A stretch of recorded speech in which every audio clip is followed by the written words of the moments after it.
once again. Hello mga master, pasensya na kayo. Ngayon lang uli ako nakapag-upload sa YouTube natin. Sobrang dami kasing ginagawa. So itong papakita ko, wala pa siguro nakapag-upload sa YouTube nito. So susubukan ko itong magawa. Ito, ang problema niya. Sasaksak ko, ayan. After ko masaksak, ito po yung issue niya. Okay, blinking. Yan, blinking po siya. Okay. So, ayan po yung kanyang issue. Blinking lang siya sa kanyang standby light o LED light. Okay. So, meron ako ditong software na download ko sa Kasmi. Ito software. Kaya na bahala maghanap sa Kasmi kung saan ito makikita.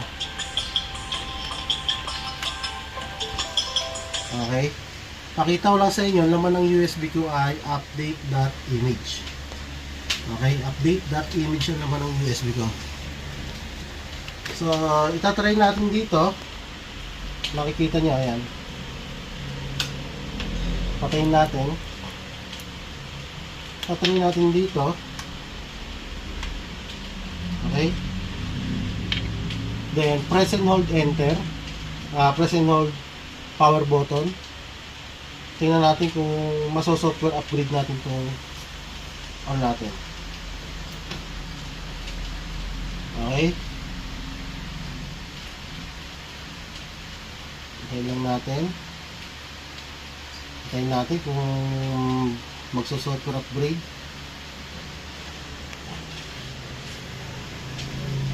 So, hintayin lang po natin yan.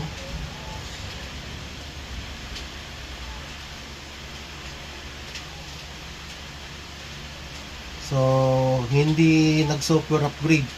Walang software upgrade na nangyari. So, dapat magdi-display na to, then magso-software upgrade. Pero hindi po nangyari yon. Kaya ang gagawin natin ay aayusin muna natin yung file dito sa EMC nya, then saka natin kargahan ng software upgrade. Okay? So, ang gagamitin ko dito programmer ay UFI. UFI po ang gagamitin ko. Okay? So, UFI na programmer po ang gagamitin ko. Ayan. Para ma-recover natin to. Magawa natin itong board na to. So, ayan po standby, blinking light lang. Blinking white LED light. Ayan. Okay, so, post ko muna video. Kabit ko lang to, mga master. Okay?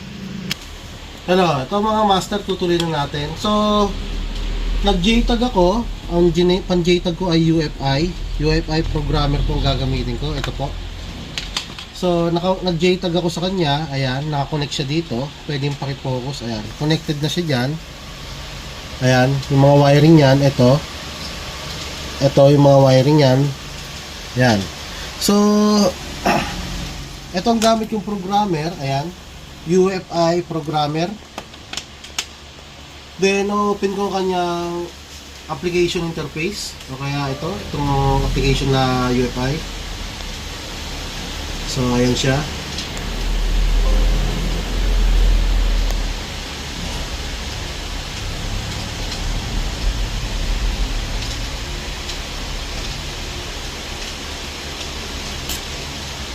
Okay, so click ko to. Then, kakabit ko po ito, mga master.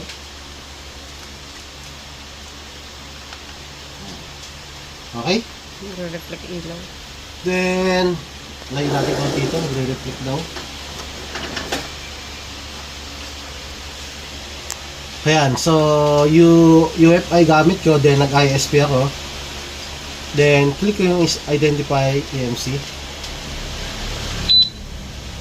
Okay. So, na-detect po yung ating EMC. Ayan. So, EMC natin ay 7 gig. 8 gig na yan.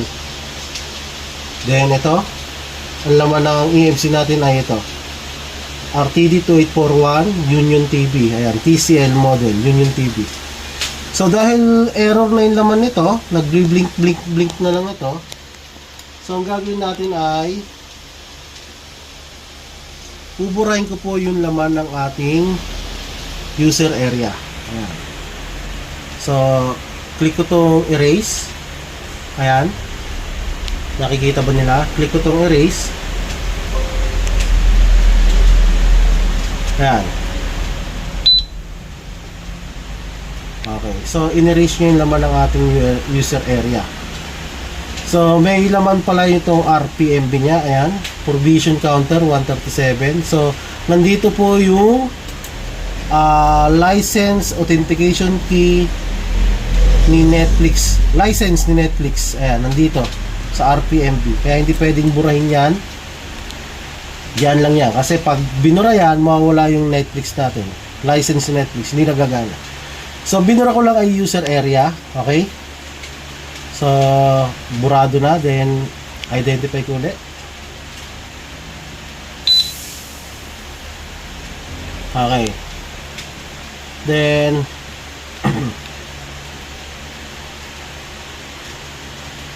kunin ko tong file natin. TCL and UFI backup. Okay? Ang ilalagay ko lang sa kanya ay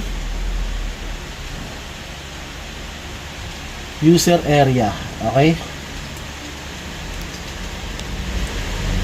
Then, i-write ko na po. Right.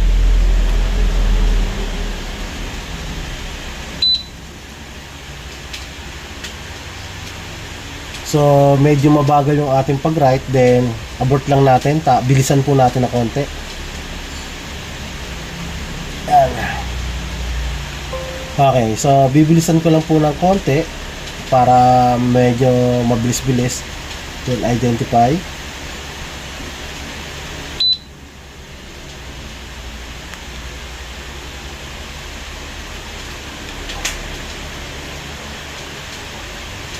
So, bin file,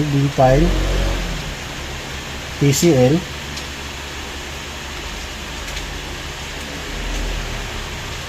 Kakarga ko ulit ang user area. Dito, ayan. Then, right.